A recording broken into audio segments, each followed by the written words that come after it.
IT kita ini adalah anatomi pelvis dan perineum ya. Kan mau tahu dulu pelvis itu apa ya? Karena kita udah praktikumnya setengahnya, separuh apa yang mau saya sampaikan udah tahu kalian ya. Dan ada yang enggak saya masukkan selainnya memang. Pelvis, apa sih definisi pelvis ya? Pelvis itu gambar yang sebelah sini ya. Pelvis itu kalau dideskripsikan, jadi kan kita kadang-kadang belajar pelvis, apa sih pelvis itu? Ya itulah pelvis gitu ya. Pelvis itu kalau diartikan struktur mangkok, pelvisnya itu artinya mangkok ya, yang menghubungkan antara trunkus, batang tubuh dengan ekstremitas inferior ya. Nah, apa perineum? Kalau perineum itu kita area antara anus dan genitalia eksterna. Kalau dilihat ini kecil banget barang yang kita pelajari hari ini ya, sampai tapi kok ada satu IT ya. Nanti kita lihat nih, mungkin ada hal-hal yang perlu dipahami. Nah, ini kan gambaran pelvis. Jadi pelvis itu lebih kepada komponen tulangnya, ya, ring bone katanya ya, rangkaian tulang seperti itu ya, membentuk ini pelvis. Nah kalau kita lihat dari samping sini, kalau disebut cavity, ya, rongga, maka inilah yang namanya rongga. Jadi suatu bidang imajiner cavity itu, karena yang aslinya adalah abdominal cavity. Jadi dia ini abdominopelvic cavity. Tujuan pembagian ini menunjukkan organ di dalamnya. Kalau abdominal kan lebih ke digestif, kalau ini kaitannya dengan urogenitalia. Oke? Apa yang mau kita pelajari di pelvis ini? Meliputi tulang, sendi, dinding, lantai, vaskularisasi, dan inervasi ya. Topik kita hari ini ya. Tulang udah kita tahu ya. Jadi nanti kalau ada, udah bisa bedain nih. 3 tulang ini yang membentuk rangkaian pelvis itu coxae, sacrum, dan coccygeus ya. Dan sudah kita lihat barangnya ya, bagian-bagiannya. Yang ada di soal tadi itu bagian yang paling sering ditanyain biasanya ya. Sebenarnya masing-masing punya arti klinis ya. Kenapa itu saya tanya misalnya crista iliaca seperti itu ya. Nah yang mungkin saya enggak jelaskan nih coccygeus ya. Jadi kalau kita lihat ya, sacrum coccygeus itu kan sama columna vertebralis ya, rangkaian tulang belakang.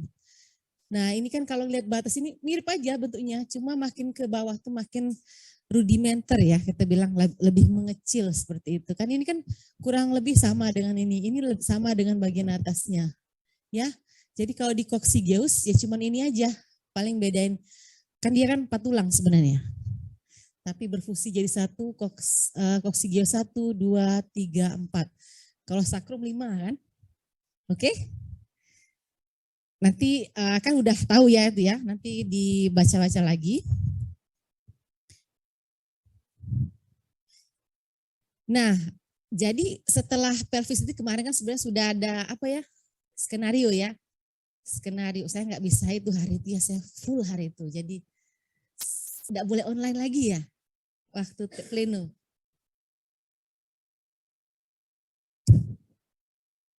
Pleno kemana? Online apa tuh? Offline? Offline semua. Semuanya offline. Hah? Offline, saya bilang nggak bisa. Kalau online saya bisa. Dasar ini. Ya udah, pokoknya ini ada sih kemarin di grup saya yang bahas tentang pelvis ya. Jadi ada namanya, kita ini kan bisa dilihat perbedaan dari pelvisnya sebenarnya ya. Salah satu pembeda ya. Dari bentuknya aja kita bisa lihat ya. Sebenarnya yang cowok ini lebih tebal bagian ininya. Nanti kalian lihat preparatnya di Layo ya yang asli. Kemudian lebih lebar, lebih kokoh, tapi ini lebih sempit. Nah ada Caldwell Molloy ya, ini cerita aja, dia itu membuat klasifikasi pelvis itu. Jadi yang saya bilang kemarin di grup itu adalah variasi pelvis. Jadi ada bentuk yang android, ginekoid, antropoid, loid ya. Mungkin kalian sudah jadi saya hapus gambarnya biar terlalu banyak. Itu kan ada banyak nih 100 panggul dia nyatet. Nah, di kelompoknya lalu kalau bisa dikelompokkan ada yang Android bentuknya ya. Bukan kayak HP ya. Nah, kemudian ada yang ginekoid ya. Jadi pertanyaannya apakah kalau perempuan pasti ginekoid? Itu saya bilang tidak, belum tentu. Itu untuk menunjukkan variasinya. Tiap orang kan beda.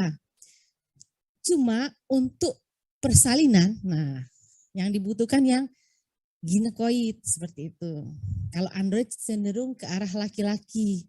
Kita ini kan kadang-kadang nggak usah kan panggulnya ya. Orangnya aja kayak kadang-kadang misalnya saya stylenya kayak cowok gitu nah. Tapi saya cewek gitu tuh. Bukan berarti seperti itu maksudnya. Jadi kadang juga perempuan yang kita bilang oh perempuan fitrahnya melahirkan normal. Nggak bisa juga. Karena panggul ini kan disproporsi kadang-kadang ya untuk proses persalinan. Disproporsi itu artinya gini, panggul saya besar gitu kan.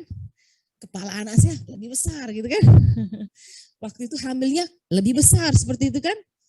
Dibanding misalnya mungkin kalau anak saya kemarin 2,8 kilo, melahirkannya normal seperti itu. Cuma karena sudah 3,8 ya, 3,6 ya, otomatis kan lain lah ya dengan yang 2,8. Sulit untuk saya normal seperti itu. Tapi memang ada, saya juga ngalamin, saya bilang saya pernah nolong persalinan, waktu itu di Kayu Agung ya, kan ada stase luar, yang saya bilang orangnya besar tinggi, perempuan 170. Pas saya, logikanya ya, kalau lihat kan dia kan datang dengan jalan kan, sakit, besar panggul ini, tidak ada kepikiran bahwa dia tuh waktu saya tuh angulus pubisnya mentok kan salah satu ini kan kalau di sini kan lebih dari 90 derajat perempuan itu. Pas tuh saya dibuka, tidak buka. Kontraksi ada tapi kepala bayi tidak bisa mendorong keluar seperti itu. Jadinya mandek harus istilahnya lama proses partusnya, partus kasep kalau. Jadi akhirnya harus dioperasi gitu kan, karena kepala bayi nggak akan turun kalau ada jalan seperti itu. Oke ya, itu selintas. Nah jadi kalau kita kumpulkan perbedaan antara pria dan wanita ini bukan bentuknya lagi ya, tapi karakteristik panggulnya ini seperti ini. Nah yang kayak gini nih kalau soal panjang-panjang ini soal lebih ke pernyataan. Saya sering kan buat pernyataan yang benar. Nah, tidak boleh kita buat pernyataan yang salah. Kage katonyo mudike. Sudah dibuat yang salah yang mana? Kecuali ya. Jadi selalu pertanyaannya yang mana yang benar. Ya. Kita bisa lihat ya. Secara struktur yang pria itu tebal dan berat, perempuan itu akan lebih pipih ya, mungkin karena pria tanggungan bebannya berat ya. Jadi kemudian pelvis mayornya lebih dalam ya, kalau perempuan lebih dangkal. Pelvis minor, itulah yang saya pernah bilang, kalau di pelvis cowok itu kan tidak ada rahim ya. Katanya, saya lupa jurnalnya, digestifnya itu lebih cepat, itulah kenapa salah satu alasan pria itu lebih mudah menurunkan berat badan dibanding kita. Apalagi kalau mobilitasnya tinggi, sana sini ya. Makannya banyak, ngerasa tidak makannya, sama kamu dan saya ya, makannya banyak kamu mungkin ya. Mungkin. Atau banyak saya, tapi mudah langsing gitu ya. Kemudian pelvic inlet, pelvic outlet.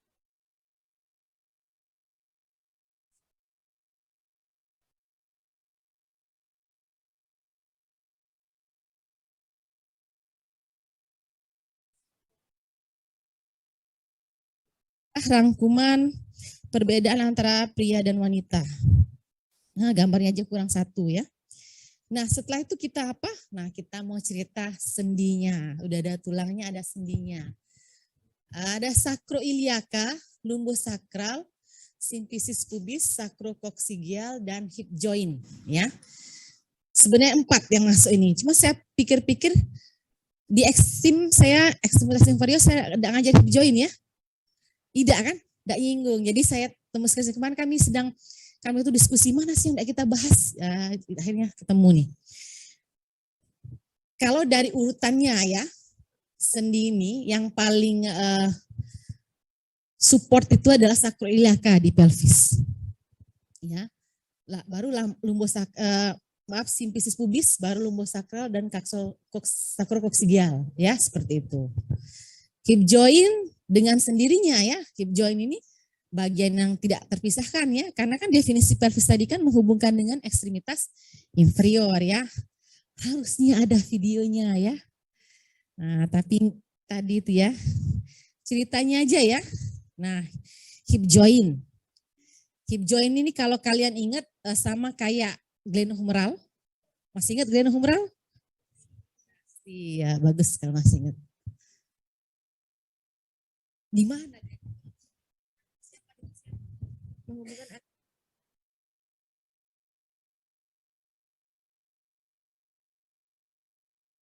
Kalau bilang, siapa yang di atas? Ini clavicular. Scapula ya. Scapula dengan humerus. Tahu nggak kalau saya perhatikan ya, mahasiswa saya dengan mahasiswa fakultas lain, fakultas kedokteran di universitas lain, pas masa ini kalian tuh kurang pede. Udah mau gitu. Orang pede itu bisa dua macam ya, karena dia lagi memproses ya. Jadi dia ini atau memang karena bawaan dirinya ya. Takut. Orang nggak pede itu karena takut. Takut apa? Takut salah ya, sama. Kita pernah. There's always be the first time. Jadi tidak apa-apa, lama-lama bisa gitu ya. Nah, ya betul ya, synovial tipe ball and socket joint. Kalau yang glenohumeral ini itu paling apa ya? Paling mobile ya. Pertama, paling mobile kedua berarti yang ini. Kan sudah dibilang kalau struktur yang di bawah ini mangkoknya lebih besar. Karena dia lokomotif pergerakan dan stabilisasi yang penting dan menanggung berat badan, ya. Ini selalu jadi pertanyaan. Nanti kan pertanyaan ini pernyataan mana yang benar, ya. Nah, sendi terbentuk apa bagian terbentuk acetabulum coccyx dengan caput os femur. Ingat enggak tadi? Glenohumeral apa bagian yang saling berhubungan? Caput apa? Caput os humeri dengan cavum glenoidalis ya, os scapula seperti itu. Nah, ada ligamennya ya. Kalau yang intrakapsular itu caput os humeri dan ekstrakapsular iliofemoral, ligamen pubofemoral dan ischiofemoral. Di video ini nampak nanti ya jelas pergerakan dari hip joint ya, karena nanti mempengaruhi gerakan kita, mempengaruhi rasa nyeri kita.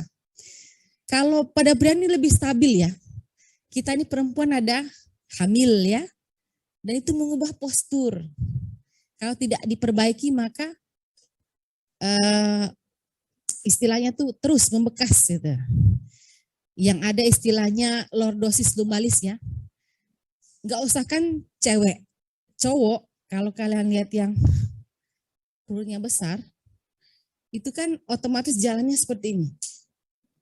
Karena gravitasinya itu berubah, center of gravitasi. Begitupun perempuan. Kalau perempuan lebih ekstrim lagi kan, pakai pegang, gini kan. Terus nggak langsung-langsing sudah itu kan. Masih bisa cara berjalan seperti itu, kemudian beratnya tidak langsung turun. Terus salah satu keluhan kaitan dengan hip joint adalah nyeri punggung bawah, low back pain ya. Orang gemuk, orang hamil, gemuk juga orang hamilnya ya, gitulah pokoknya. Nah, kemudian sacroiliaca joint, enggak ada gambarnya juga. Nanti kalian tugas berarti. Saya enggak ngasih tugas kan periode ini? Iya, tugas baca. Nah, baca tentang sendi. Enggak dinilai berarti. Nanti saya pastinya kalau sempat nanti pas ini atau nanti pas saya kasih soal aja biar langsung belajar gitu kan. Karena saya dulu juga belajar pakai soal. Kalau saya tipenya ya, kadang-kadang tuh Ya ngapain belajar tapi nggak keluar soal ya. Kadang-kadang tuh kayak gitu ya, kayak nggak guna gitu. Padahal semuanya berguna. Sacroiliaca joint ini kan dua dia nih, di depan dan di belakang. Anteriornya sinovial, posteriornya syndesmosis ya. Nanti dia kan seperti buku antara bagian itu ya. Antara apa? Antara fascies auricular sacrum dengan ilium. Ya. Posterior syndesmosis antara dua tuberositas ya, tuberositas sacrum dan tuberositas ilium. Tadi kan teman kamu ada yang nanya di belakang tuh. Ini. Jadi soal itu mudah sebenarnya, cuman saya mulai dari garis besar sampai ke spesifik bagiannya untuk menggali juga kan. Benar-benar paham enggak? Kadang-kadang itu oh iya kami tuh belajar itu. Yang mana? Yang itu gitu kan. Ada yang bekas lah walaupun tidak semuanya kan. Oke, ligamennya banyak ya sacroiliaca sendi sacroiliacan ya. Nah, ada sinovial dengan syndesmosis. Kamu dong, saya tanya.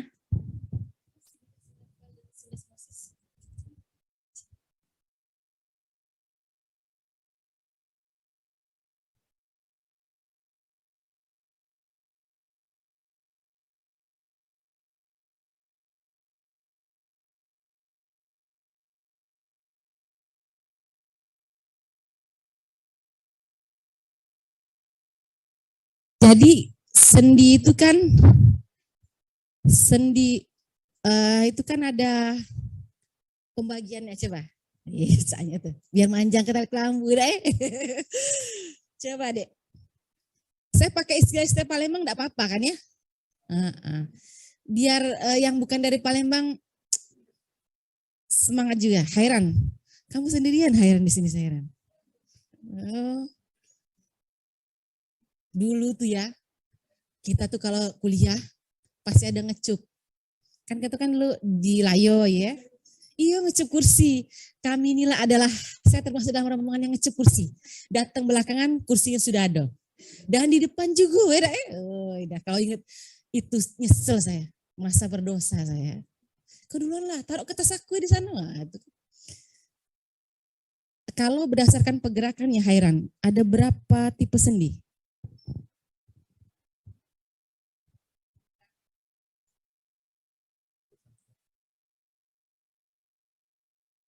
Ada 3 dokter.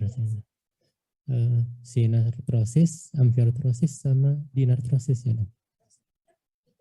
Sinovial itu sinartrosis ya. Syndesmosis itu dinartrosis. Salah.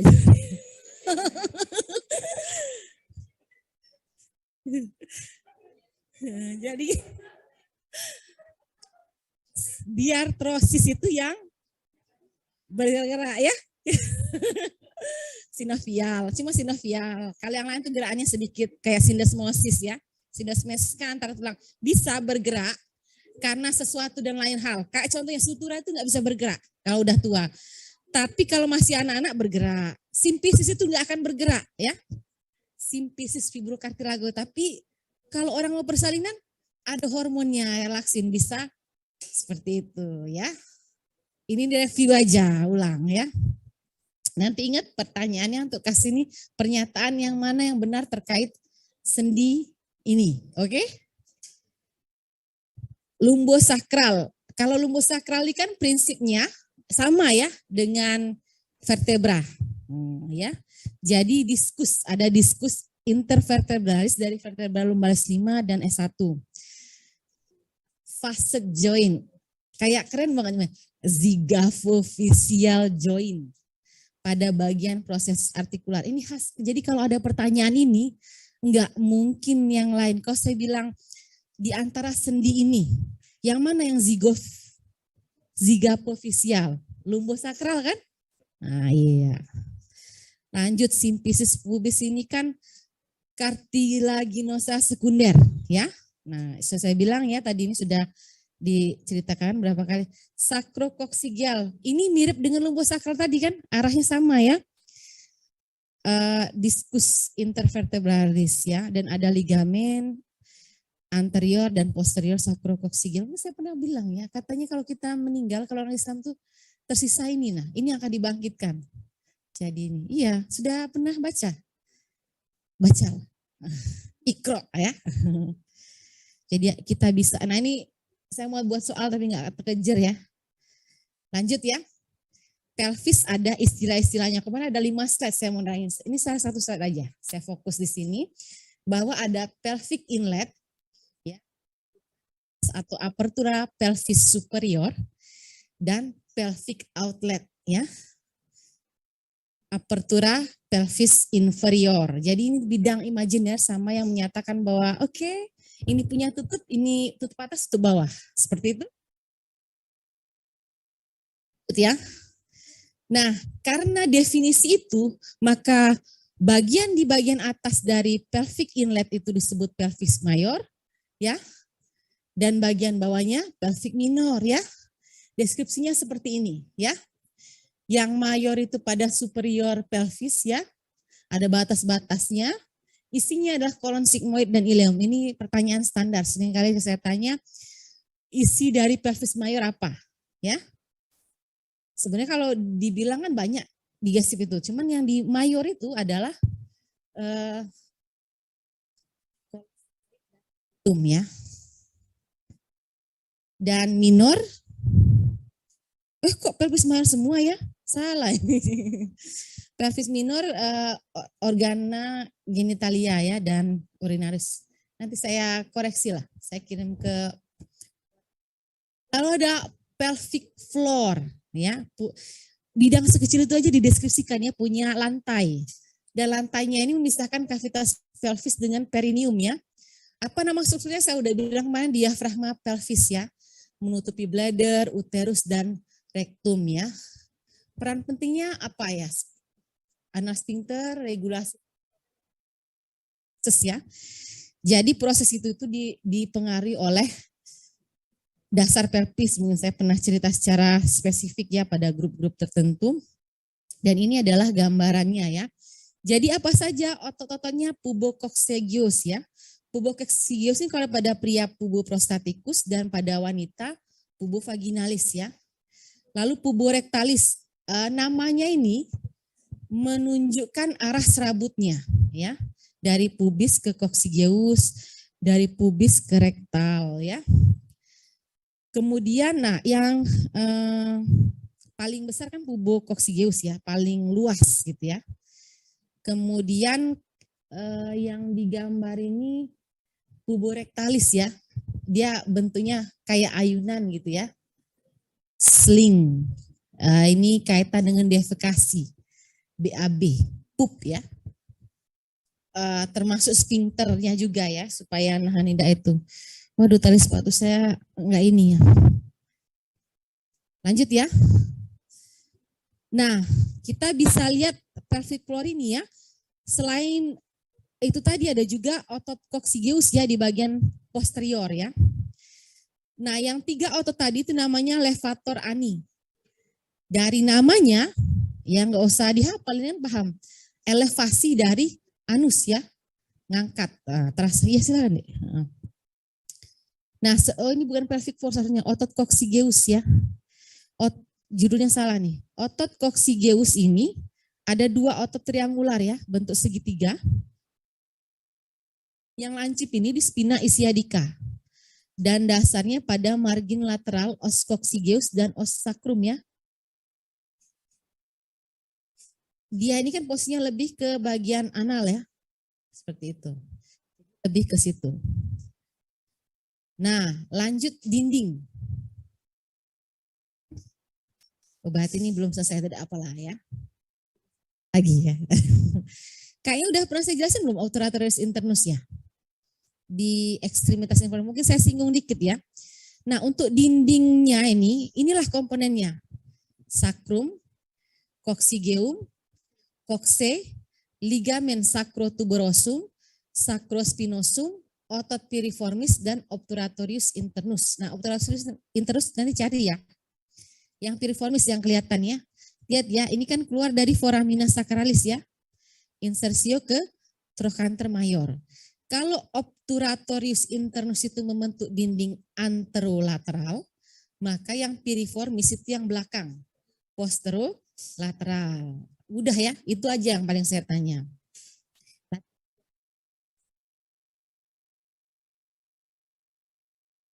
Saya ngasih latihan gitu. Nah, ada fascia. Fascia tadi itu dibagi menjadi 3 tadi sebenarnya ya. Meliputi pada dinding ya. Jadi kan otot tadi dilapisi oleh fascia pada pelvic wall. Dan ini menyatu dengan periosteum pada bagian batasnya di dinding itu. Sementara kalau pelvic floor itu dibungkus jaringan ikat longgar ekstra peritoneal. Ini cuma penjelasan aja sih bahwa sama kayak otot ada fascianya. Enggak saya tanya di ujian ya. Melengkapi penjelasan aja nih. Nah, kita tahu bahwa setiap organ itu pasti dibungkusi fascia lagi ya. Sama kayak ginjal itu kan ada lapisan. Nanti kalau kalian bisa lihat kita kupas sebenarnya yang kapsula fibrosanya kalau masih ada nanti. Oke? Sudah ke pelvic fascia. Enggak terasa waktu berjalan ya. Takut saya enggak terus. Sampai jam 10 kan?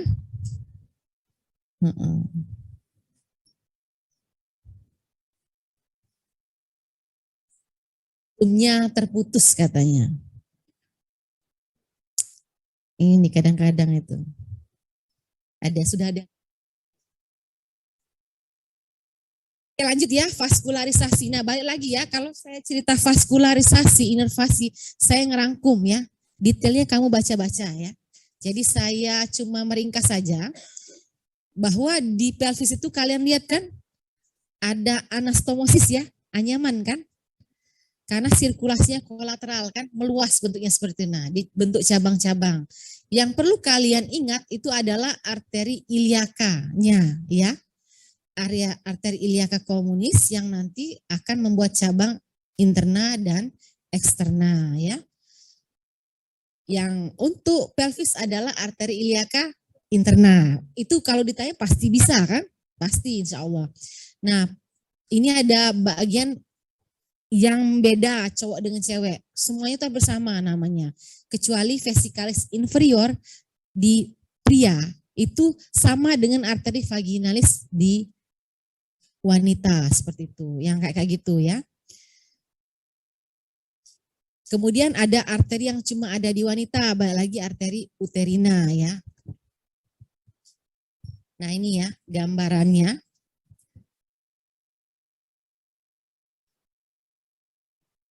Cabangan-cabangannya. Nah ya. Dibaca aja ya. Nah, kalau ada pertanyaan arteri yang homolog dengan arteri vaginal itu adalah arteri vesikal inferior. Yang kayak gitu bisa kan jawab, nggak saya tanya seluruhnya. Ya. Oke lanjut ya. Ini ada beberapa penjelasan ya. Misalnya bagian divisi anterior itu yang mana saja ya. Yang keluar dari pelvis minor antara lain gluteal inferior, pudendal arteris ya. Untuk pelvis mayor ke atas ya sesuai namanya arteri iliolumbar ya, naik ke atas ya. Kemudian gonadal itu di pelvis mayor, abdominal. Cuma ovarium yang memasuki pelvis minor seperti itu. Nah, bagaimana dengan vena? Seperti biasa ya, vena itu kan mengikuti arteri ya. Jadi dinamakan sesuai visceranya dan plexusnya. Meski kebanyakan vena itu keluar pada vena iliaca interna. Nanti di case itu kan ada varikokel ya. Nah, varikokel ini kan unik ya. Sebenarnya itu lebih ke genitalia. Cuma nanti dengan yang video saya sampaikan tadi sebenarnya. Tapi biarlah saya ikut tali sepatu ya. Sambil cerita. Inovasi.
Ya.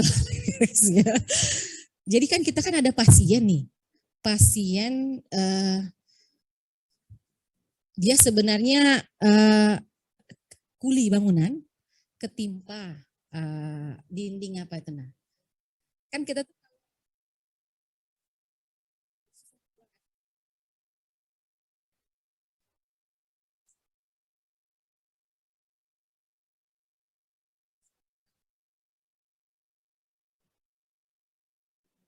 jadi saat itu kan mau pasang kateter.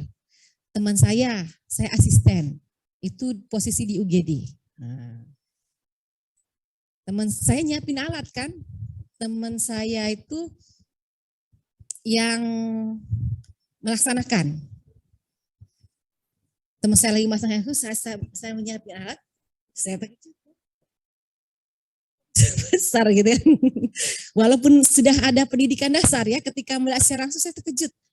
Tapi saya mampu mengendalikan emosi saya ya. Keterkejutan saya diam gitu. Saya jalan kok bisa gitu kan pada saat itu bisa seperti itu. Rupanya kan gangguan sarafnya, Adik. Dan saya dan dia, teman saya itu perempuan juga, enggak emosional langsung nanyain, Kak, kan kita tuh kan kalem kalau ada apapun di tidak yang ada kata kalau marah bisa mengendalikan emosi kita. Tidak nampak walaupun kesel seperti itu ya. Harusnya. Nah, jadi ketika sudah selesai proses itu terus kita ngobrol kan dengan residen. Suka gitu Kak, pasang itu. Tidak ada tindakan apa-apa. Jadi karena kerusakan sarafnya, saya lupa ingat, jadi dia tuh tidak menyadari kalau mengalami di bawah kesadaran. Jadi cedera saraf dia itu sifatnya ada yang bisa kita lakukan, katanya kita hanya paliatif saja membantu melalui proses ini katanya. Jadi itu hanya membantu. Akhirnya memang tidak sampai pagi Bapak itu ya. Jadi kemunduran. Ada kan kalau kita tuh istilahnya tuh kan karena cedera itu kan mati batang otak. Nah, itu proses pelan sampai nanti tidak bisa bernapas dengan sendirinya dan tidak bisa dengan bantuan alat napas juga. Memang proses seperti itu. Jadi walaupun kita dulu tidak tahu ya, mungkin zaman sekarang canggih ya, informasi bisa. Saya tuh orangnya cuek, jadi pas itu ya, jadi tahu itu gitu. Dan sedihnya tuh dia tuh kan tidak sadar sebenarnya dengan keadaan itu. Bukan karena teman saya belum megang loh, belum masang. Saya baru nyusun nih. Saya nyusunnya di meja itu kan posisi kan dia lihat ada bakit. Sebesar ya.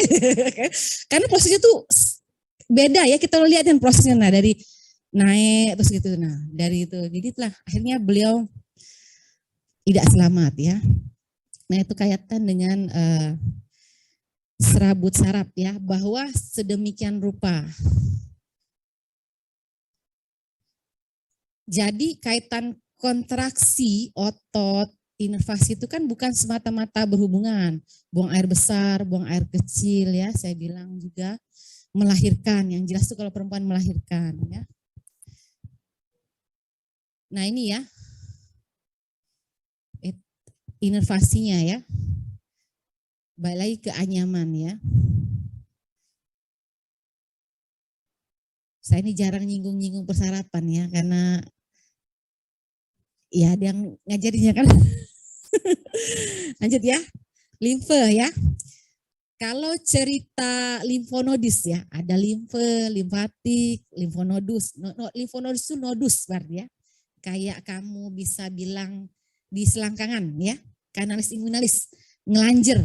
Pernah ada? Kalau ada orang yang luka ya, infeksi, korengan lah ya. Kalian enggak ngerasain zaman korengan ya?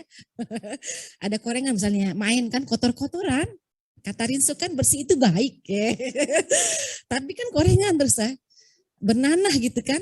Nanti nodul limfatikus di selangkangan itu ngelanjer kalau kata kita. Kalau yang Jawa itu kan dikasih asem. Padahal Karena ada dia mengobati infeksi di mana, di daerah kakinya itu, nah, misalnya di betisnya, gitu kan? Ngelanjirnya di selangkangannya gitu. Ngelanjir itu kayak ada kelenjarnya.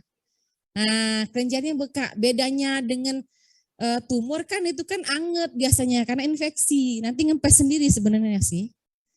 Kalau misalnya ada besulnya tadi, korengannya tadi ngempes juga. Terkait dengan kalau kita bilang mekanisme tuh ngeluarin sel darah putih dan segala macamnya itu, nah perlawanan ya.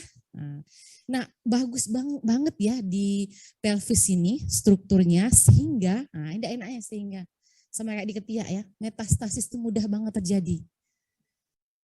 Metastasis itu penyebaran sel-sel kanker. Ya, kan kalau di pelvis ini kan ada yang umum ya, perempuan itu adalah serviks ya. Jadi itu tadi sebenarnya kadang-kadang tuh kan sumber sumber kanker itu kan di rahim ya. Jadi kalau saya tuh kalau ngomong penyakit, kalau sudah tahu rahimnya tuh ada tumor, dia tidak mau melahirkan lagi, kemudian ininya masih sedikit, memang paling benar tuh diangkat rahimnya.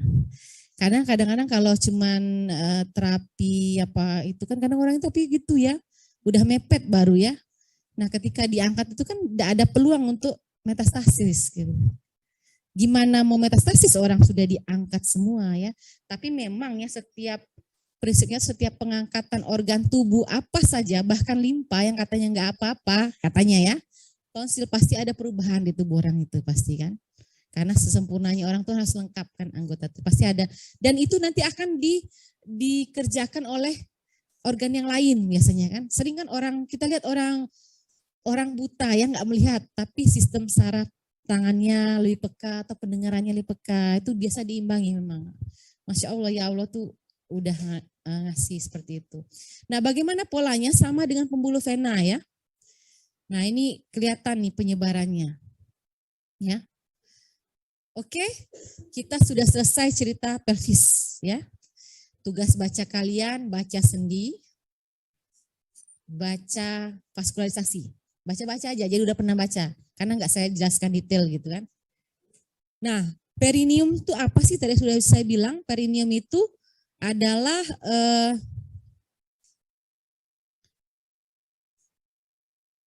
apa ini? Regio tubuh ya, di bawah diafragma pelvis. Ya, batas anteriornya ini kayak pelvic outlet kalau kita lihat ya. Ada simfisis pubis, kemudian lateralnya ramus ischiopubis, ligamen sacrotuberosa dan inferior ujung os coccygeus ya. Nah, bidang ya, ini kan seolah-olah, seakan-akan. Yeah. Trigonum urogenital ini anteriornya simfisis pubis dan posteriornya ini linea transversa melewati dua tuberositas ischiadica, lateralnya ramus ischiopubis. Apa isinya? Akhir dari uretra dan vagina. Nah, ini yang saya bilang kemarin, temennya cerita, kamu belajar apa? Labia mayora. Dia cerita lah ini. Apa itu? Ya itulah yang saya baca. Terus bilang, pernah dengar vulva enggak?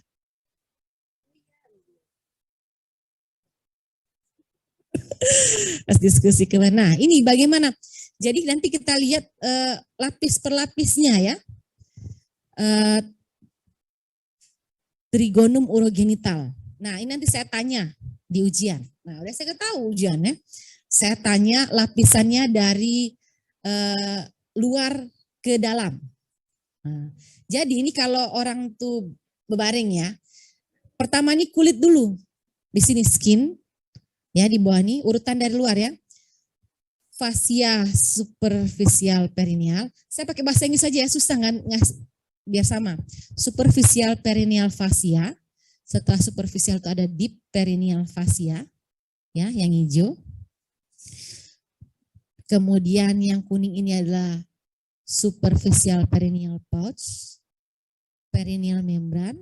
Baru yang ungu ini deep perineal pouch. Itu urut-urutannya.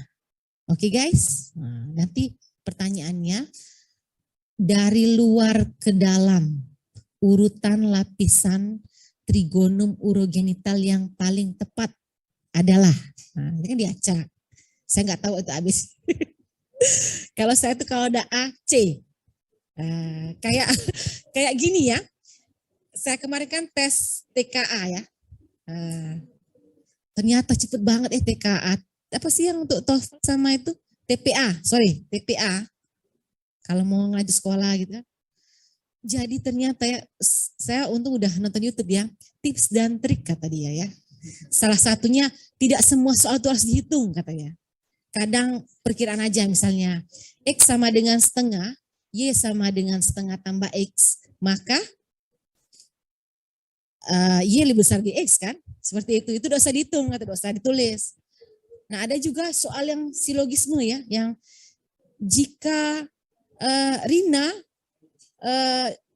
pada hari Senin dia bekerja, itu sudah panjang betul kan penjelasannya kan. Maka siapa yang bekerja pada hari Rabu? Udah baca aja males kan ya. Sedangkan soal itu gak ada minus kan. Jadi akhirnya harus konsisten kita mau ngisi apa. Apa mau diisi A semua. Alhamdulillah nilai saya bagus ya. Itu sih yang mau saya bilang. Nilai saya bagus alhamdulillah. Nilai tebak-tebakan ya. Tapi kalau deret itu namanya kemampuan kita. Kadang kita harus pikir ngapa sih nggak dinilai itu nanti pas bekerja ternyata itu dinilai ya. Jadi itu logikanya sebenarnya, kemampuan logika deret. Kan deret itu kadang-kadang nggak usah dihitung juga. Sekedar lihat, oh iya enggak pernah. Cuman kadang kalau saya harus megang pena, oh ya sudah, untuk mastiin aja. Lanjut ya, fascia perineal. Apa sih fascia perineal? Fascia perineal ini lapisan kedua ya setelah kulit ya.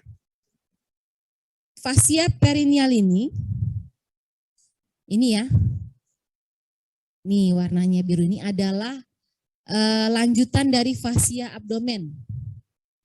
Yang superficial terdiri dari superficial fatty layer, Camper's fascia.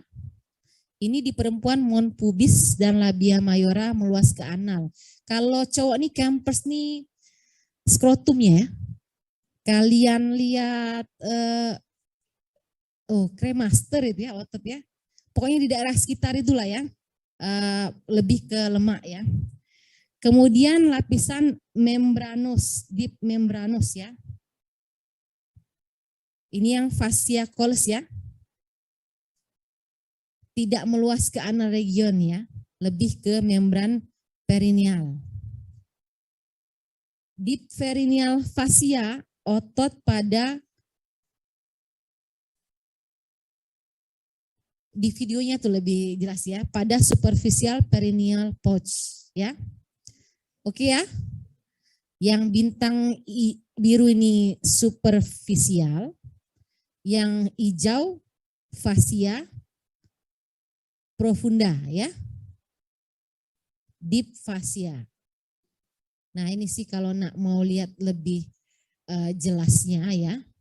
Jadi ruang perineal superficial ya, ini antara fascia coles dan fascia inferior dari diafragma urogenital ya. Sementara deep perineal space itu antara bagian fascia diafragma superior dan inferior ya. Kecil banget, memang kecil banget ya. Itu saya besarin gambarnya. Oke. Ini perineal membran ya. Ini fascia yang bagian lemaknya. Nah, yang hijau ini bagian membranosa. Ada superficial perineal pouch, kantong. Apa? Celah antara lapisan membranosa profunda dari fascia superficial dan membran perineal. Ini membran perineal. Dan fascia superficial. Ya. Celah ini ya. Ini adalah superficial perineal pouch ya. Kelihatan kan? Nah, batasnya apa saja? Nah, inilah batas-batasnya. Batas inferiornya lapisan membranosa. Batas superiornya Ini atas ya, yang ini bawah membran perineal. Lateral ini ya tulang isio pubis. Oke? Apa nih?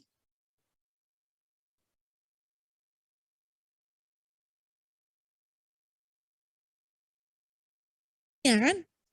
Isi apa sih, sudah kecil kantong itu, isinya apa? Bulb of vestibula. Nah, ini ya. Bulb of vestibula. Kalau di cowok ini apa ya? Bulbus spongios itu ya. Radix of penis. Akar root of genitalia. Nah, crura clitoris. Kemudian otot superficial perineal. Mana otot superficial perineal nih ya? Nah ini deh, ototnya tipis-tipis tapi penting untuk kaitannya tuh membantu yang levator ani tadi. Mempertahankan ereksi. Ereksi apa? Ereksi glans, ereksi klitoris, kontraksi vagina ya. Mempertahankan itu ya. Bareng-bareng dengan levator ani tadi ya. Nah ini juga ada kelenjar vestibular, kemudian nervus pudendal.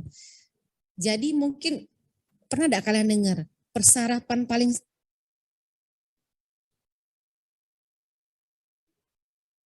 san ke otak ya, karena fungsinya peka dia.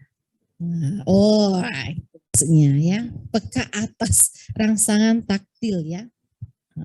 Sama kayak sterilitas. Baik vagina dengan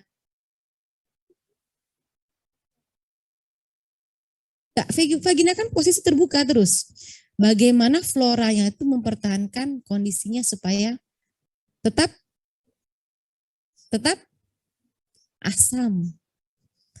Kalau penis dalamnya itu supaya tetap basah. Iya, seperti itu. Pouch superficial, sekarang yang profunda, tertutup dari perineal membran. Ini perineal membran ya. Ini kantong, kelihatan nggak saya nunjuk ya? Kantong profunda ya. Batasnya fascia inferior diafragma urogenital, superior fascia dari diafragma urogenital. Sebelah sini ya, lateralnya ada obturatorius internus. Oke, udah tahu tempatnya lah ya, walaupun enggak batas-batasnya ini bingung mungkin. Isinya apa? Kalau ini isinya agak naik dikit nanti. Kalau videonya tuh bagus bener gambarkan bagaimana ruangannya, nantilah pas di rumah aja. Bagian uretra, bagian vagina, sphincter uretra muscle. Tadi ada kan soalnya sphincter uretra muscle, deep transverse perineal muscle. Tapi nanti nggak saya tanya praktikum itu, karena kan nggak kelihatan pas praktikum. Uji aja saya tuh, uji ketabahan kan. Deep transfer, kemudian pudendal vessel, lalu persarafan klitoris. Oke ya, sudah selesai nih yang lapisan-lapisan tadi, ya. Kemudian struktur apa lagi yang ada di situ? Namanya perineal body, ya. Titik ini nah, kamu bisa ngeraba, ini nih bagian yang kalau dulu ya, dulu ada sama istilah pijatan perineum. Kalau orang mau melahirkan kan takut robek ya. Nah di sini di bagian ini kan bisa diraba, cewek itu. Pas kehamilan 9 bulan menjadi pijit dikasih vitamin E ya, natur E itu nah seperti itu kan. Banyak hal sih sebenarnya juga katanya berhubungan saat sebelum pas terima kan tidak tegang, rileks lebih otot vaginanya seperti itu. Jadi apa perineal body itu? Massa irregular yang terletak pada titik tengah antara tuberositas dan ischia. Soalnya kalau robeknya, katanya dulu robeknya itu nanti lama sembuhnya seperti itu. Dulu konsepnya, katanya berubah lagi sekarang. Asuhan persalinan itu kan tiap tahun berubah deh aturannya. Di mana lokasinya? Subcutaneous tisu dari vestibulum dan anterior dari anal kanal. membentuk titik tengah perineum dan anterior dari membran perineal. Fungsi, nah apa sih ini perlekatan otot levator ani ya? Kebayang kan? Kalau robek jadi kan yang lainnya juga kendor kan jatuhnya. Kemudian bulbous spongious muscle, superficial dan deep transfer perineal muscle, external anal sphincter muscle, external urethral sphincter muscle, dan penunjang visceral terutama pada wanita. Semua otot tadi, ya, bayangkan, asik. Semua otot tadi ngumpulnya di sini, perlekatan otot levator ani, kan? Ya, sebenarnya kita bisa ngerabanya ya, cuman memang tidak umum. Perempuan, apalagi perempuan, tidak tahu kalau laki-laki kan kata itu bagian ya, dia memandangi dirinya. Saya tidak tahu juga ya, berkaca. Kalau perempuan jarang sekali mau melihat itunya ya, nah, genitalianya. Susah soalnya, repot niat banget ya. Jadi nanti kalau sudah jadi suami, saya ceritain ini ya bukan, saya tidak menganu pornografi loh ya. Iya, kan kalau itu kan kita tuh kalem walaupun geli ya. Iya. Tapi kayaknya cool aja. Kan kita dokter gitu biasa aja, sama kayak ketika saya belum nikah, teman saya nanyain soal teman saya udah nikah. Kan kalau kita kan tamat ya, 24 tahun. Teman saya kan ada yang di ITB 21 tahun udah tamat, udah nikah ya. Ada teman tuh emang yang rahasia, paham segala-galanya ya. Oh. Gimana Tri aku nih? Kok banyak banget perdarahannya sudah gitu kan? Oh ya enggak apa-apa kayak gitu ya enggak kalem. Coba kamu rendam air hangat gitu kan ya. Relax dulu ini. Nanti aku perdarahan Tri katanya. Ada kan yang heboh kayak gitu teman saya ya. Alhamdulillah langgeng ya dia. Bahagia. Tapi saya tetap cool. Kayak ngerti gitu ya. Padahal nggak ngerti juga sebenarnya. Tapi teorinya paham gitu kan, seperti itu. Nah, oke. Diafragma urogenital. Jadi intinya tadi, itu nilai penting perineal body ya. Banyak struktur otot yang melekat di situ. Nah, lalu ada diafragma urogenital, musulofacial diafragma ya, pada bagian anterior perineum. Diafragma urogenital berarti yang daerah sini, Dek. Ya. Mengisi celah antara arcus pubis ya. Ini kan arcus pubis. Mengisi celah ini, apa saja sphincter uretra dan deep transverse perineal muscle ditutupi oleh lapisan superior dan inferior fascia urogenital diafragma. Nah ini ya, kalau di sini ini urogenital diafragma. Lapisan inferior layer dibentuk oleh membran perineal. Kalau ditanya, udah pernah diajarin ini? Udah gitu ya. Masalah paham enggak paham sekalian ya. Nah, itu tadi.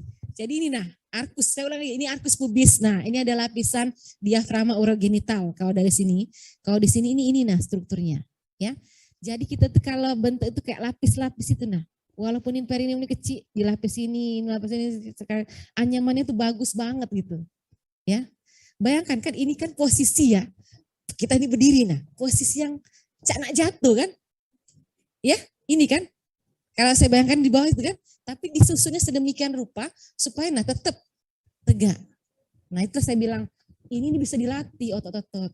Itu cowok, cewek harus latihan squat setiap hari. Seperti itu, salah satunya. Kemudian kegel, tahan, buang napas. Kami nih belum nak nikah, ibu kan masalah nikah. Tapi ke tadi nah, center of gravity-nya ngaruh juga. Cak mana kita tahan tegak lama, bukan hanya tegak itunya, tapi tegak posisi kita, nah stabil kita ya. Jadi sudah tahu ilmu ini, di rumah tidak apa-apa latihan seperti itu ya. Untuk kesehatan kalian tuh lah, jangan nyesel kalau tuh. Dokter kok udah ngerti olahraga, ya dah. Terus sibuk belajar kami nih, ya. Oke ya itu kaitannya ya. Oh ini sebenarnya lebih ke ini ya. Nah, perempuan nggak ada yang melihat kayak gini, tapi kita disarankan untuk melihat ini deh, untuk cek and recheck ya. Kayaknya udah nggak perlu ya, karena udah belajar genitalia ya. Ini juga ya. Kalau di sini kan ini ya. Kadang tuh kalau orang melahirkan ya, masih ada sisa di sini namanya caruncula hymenales deh. Oh, alami bisa seperti itu ya. Nah, lanjut ya. Kalau ini tidak jelaskan di genitalia kan ya. Trigonum anal. Oh, belum ganti ya di situ ya.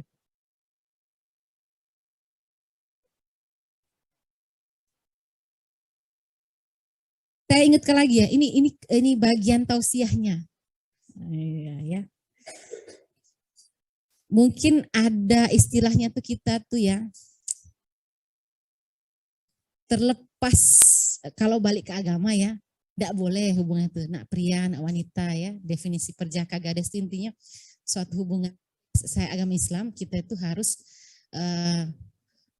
menikah ya, halal. Karena pengalaman tuh di antara mahasiswa kedokteran itu pasti ada yang nyeleneh juga, ya. Kan kita ini kan karena kita saya nggak tahu dosa gitu, pikiran kita atau tingkah laku kita. Cuma saya mengingatkan lagi kesempatan pembelajaran ini untuk menjaga diri kita baik-baik, ya. Baik pria maupun wanita, sama. Jadi itu tuh dipersembahkan karena ibadah dan karena tadi komitmen kita pada siapa orang yang kita kan alangkah indahnya jika melakukan. Kadang-kadang saya menyanyikan, contohnya Mbak aja gini. Ya karena misalnya pola asuh juga ya. Habis berhubungan, ada kayak story itu kan habis berhubungan sudah selesai kayak gitu aja maksudnya. Tidak ada kesannya maksudnya. Padahal itu tuh dengan komitmen. Ya.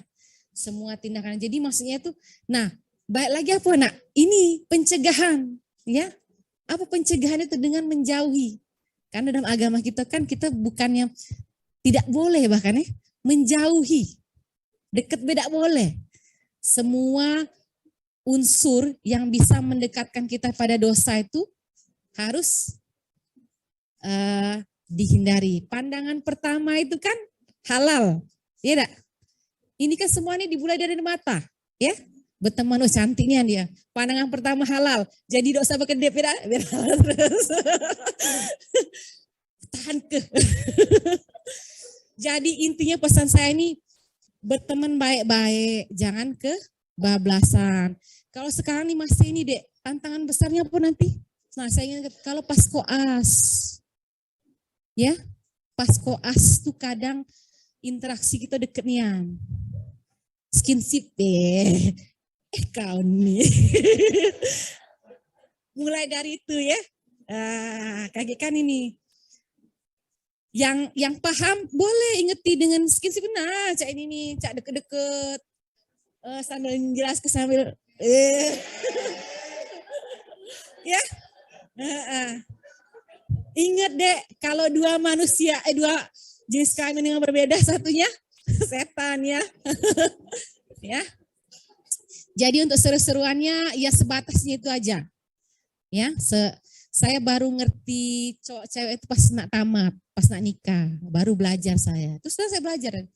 Bukan karena saya ini ya, gak peduli aja saya tuh cuek, saya kan rajin belajar. Jadi gak mikirin itu gitu ya. Karena tantangan kalian ini berat, ya dak? Anak saya SD tuh sudah ada yang ngasih hadiah ulang tahun. Kelas 6 SD, sekolah Islami, Dek. Ngasihnya pas mabit pula. Malam bina iman dan takwa, tahu nggak? Temennya ngasih gini. Askia, belajar yang rajin ya. Aduhai, sampai anak saya nanya ke saya gini. Anak saya nanya gini, Umi dulu ada yang seneng enggak waktu itu, waktu SD? Saya bingung jawabnya ya, karena emang enggak ada. Aduh. Itu godaan Dek, godaan perempuan. Karena semua perempuan seneng di manis-manisin ya. Nah saya kasih tahu kalian, cowok itu cuek. Kepaksa aja, paling 1-2 yang bisa perhatian kayak gitu nanti kalau sama istrinya. Beberapa cowok tuh nggak mau rugi. Buat apa ya capek-capek ya? Nggak jadi istri ya, nggak tahu kalau perjuangannya. Kok kalian bilang astagfirullah? Dosa deh kita tuh memperhatikan bukan istri kita, ya enggak? Itu kalau tahu konsepnya.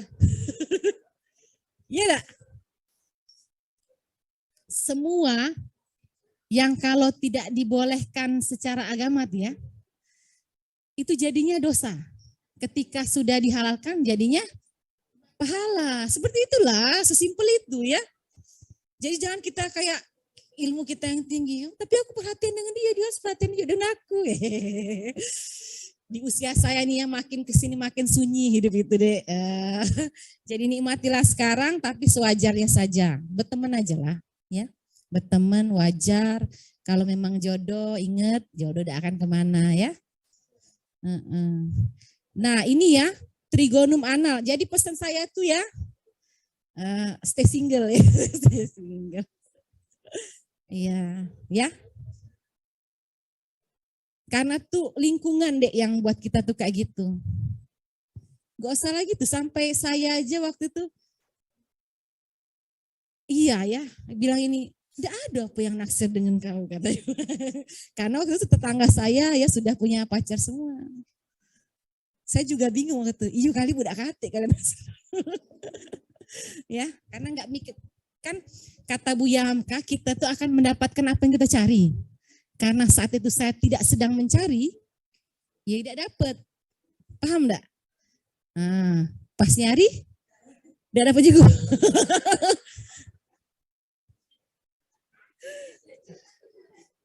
Kita tuh cewek, kita udah usah nyari.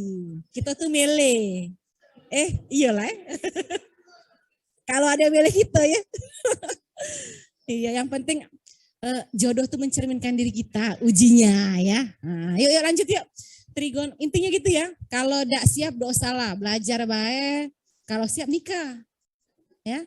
Tapi kalau dari saya, kan ada orang bilang tuh, kenapa banyak orang yang menikahnya muda, malahan kalau bilang kalau saya jadi kamu saya nggak nikah cepet-cepet. Sebenarnya bukan kayak gitu. Ada istilahnya kenyamanan dalam kesendirian, betul. Mantap itu ya. Ya pokoknya waktu saya nikah tuh udah puas lah ya. Jalan-jalan sendiri gitu ya. 24 tahun loh, baru tamat. Tapi di bawah saya, itu ada yang belum tamat udah nikah, belum dokter ya. Ya ada apa-apa juga, dia mampu berarti. Ya, itu pilihan hidup. Nah, trigonum anal, langsung trigonum anal ya. Anteriornya ini ya, anteriornya tadi yang tadi posterior dari trigonum urogintal, ini yang anal, posteriornya coccygeus, lateralnya tuberositas sesial dan ligamentum sacrotuberosa. Kan pas jam 10 ya. Waduh, nanti nggak ada jeda ya. Isinya apertura anal, sphincter anal dan eksternal, bagian akhir anal kanal. Ini ada lemak ya. Perianal fascia ya. Hilton's line. Apa Hilton's line? Ini kaitan nanti varises dan segala macam ya. Anocoxial body. Kalau tadi kan perineal body. Nah, anocoxial yang di sini. Yang di posterior. Ya, kalau di antara yang posteriornya nanti saya tunjuk gambar mana yang anocoxial, mana yang corpus perineal. Oke? Nah, kalau tadi itu kan otot-otot yang di pouch ya, yang di perineal, kalau ini serabut levator ani juga ada yang berlekatan di sini ya. Ada fossa ischiorectal, fossa itu celah ya. Dia ini sebenarnya kaitan infeksi ya nih katanya ya. Ini nah fossa ischiorectal, area sini. Fistula ani ya, atau jerawat atau bisul daerah sini misalnya di fossa ischiorectal.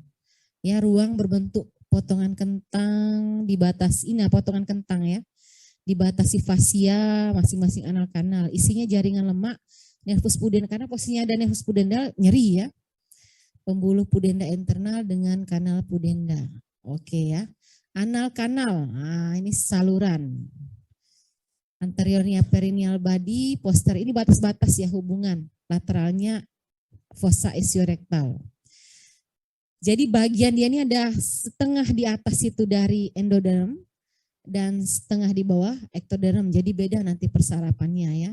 suplai vaskularisasi yang berbeda, ya. Suplai pembuluh juga berbeda. Nah ini ya. Oke. Kalau yang bagian atas superior arteri ya, vein ya, superficial. Nah, ini baca ya. Otot sphincter anal ya, silindris berlapis. Internal otot polos. Jadi yang bisa menahan sphincter anal ya. Yang internal lidah ya. Yang eksternal berarti. Yang bisa nahan. Oh nak, BAB tahan dulu ya. Pegang batu. Pegang batu tuh mengalihkan isu sebenarnya. Ya. Ini bagian-bagiannya ya, otot-otot anal kanal ya. Oh ya, sphincter eksternal ya. Ini persarapannya, kemudian defekasi, refleks somatovisceral yang diatur oleh supply, inkontinensia, susah buang air besar, banyak ya fungsional dan struktural, apa di area tersebut atau memang dari pencernaannya, kata kita kurang serat, tidak ya? Jadi inkontinent. Nah ada struktur kanalis pudenda, kecilnya nih, mana kanalis pudenda ya, sudah saya tandain. Ini dia ya. Ini dia kanalis fascia yang dibentuk oleh obturator fascia berada pada dinding lateral. Ini yang biasa kita suntik klinis ya kalau mau episiotomi ya. Ini persarapannya. Nah ini disuntik di sini baru digunting. Saking sakitnya kontraksi itu. Kan nanti kalau orang kontraksi puncak tuh apa namanya ini? Pusarnya tuh kan mekar. Kebayangan tarik itu. Itu kontraksi itu. Baru disuntik. Dia udah akan merasakan sakit waktu disuntik itu. Saking sakitnya kontraksinya. Ya, teralihkan. Begitupun waktu gunting episiotomi tadi nah. Ini kan supaya tidak robek dewek korpus perinealnya. Karena kalau robek dewek korpus perinealnya katanya susah sembuhnya. Lebih lama. Ya. Oke, terima kasih. Jadi sekarang tepuk tangan semuanya coba. Nah. Saya mau cerita, kalau kita tepuk tangan itu adalah sebuah tipuan. Nah, kotak kita. Everything is fine.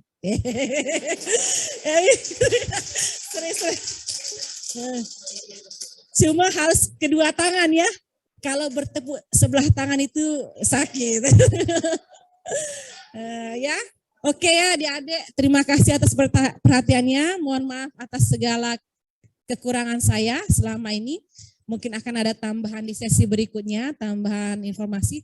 Tapi intinya keseluruhan di hari ini.